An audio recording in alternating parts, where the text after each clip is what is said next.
بما أن في فصل الشتاء كي نقولوا شتاء نقولوا حاجة سخونة أو مشروب سخون. السلام عليكم ومرحبا بكم معايا في وصفة جديدة وفيديو جديد على عالم مرام قدر. اليوم جيت نشارك معكم وصفة الهوت شوكليت أو شوكولا شو أو مشروب الشوكولا الساخن بأبسط وأسهل وأنجح طريقة. مقاديره بسيطة متوفرة في كامل البيوت، ما يديش معنا وقت 5 دقائق وانتي حضرتي الوصفة. بلا ما نطول عليكم نروح نشوفوا مباشرة مقادير طريقة التحضير. بسم الله.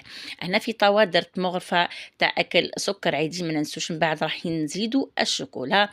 بنفس الملعقة درت ملعقة مايزينا اللي هي نشاء ذرة، ضفت عليهم 2 مغارف كاكاو. كي نقولوا كاكاو نقولوا نوعية جيدة. وراح نضيف عليهم نص لتر حليب، 500 مليلتر حليب.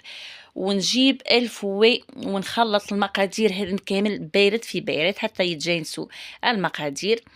فوالا بهذا الشكل نخلط بارد في بارد، ومن بعد نضيف عليهم مغرفة فاني ونحطهم على نار قليلة. النار لازم تكون ناقصة، ومع الخلط المستمر نبقوا نخلطوا مع الخلط المستمر بالفوي حتى تبدا تعقد. غير تبدا تعقد فقط نطفي لها النار، ما تخلوهاش تعقد تماما لانه هذا مشروب ماهوش كريم ديسير. طفيت عليها النار وراح نضيف لها 120 غرام شوكولا اولي، شوكولا بالحليب. تحبي ديري شوكولا بالحليب ولا خليط بين شوكولا بالحليب وشوكولا سوداء. نخلط بالفوي حتى تذوب هذيك الشوكولا ونجي نقدمه في الاكواب. وهنا ما نعمروش الاكواب تاعنا حتى للفوق، نخلو فراغ بهذا الشكل. نقدموه هو ساخن بهذا الشكل. هنا نص لتر حليب راح ندير الكميه لاباس بها. وهذاك الفراغ هنا كنت محضره كريم شانتيي، رايحه نعمرو بكريم شانتيي بهذا الشكل. هنا كريم شانتيي تاعكم ماهوش لازم تخدموها بطريقه احترافيه، فقط نعمرو الاكواب تاعنا. هذا ما كان بهذه الطريقه.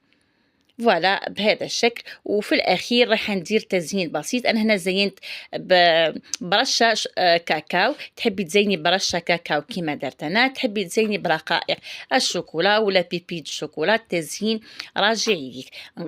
مشروب الشوكولا الساخن نتناولوه ساخن ولا دافي.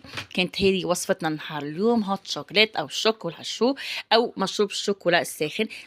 جبت لكم الوصفه او شاركت معكم الوصفه بابسط واسهل طريقه، مقادير بسيطه. وصلت معكم لنهايه الفيديو، نقول لكم شكرا على المشاهده والى اللقاء.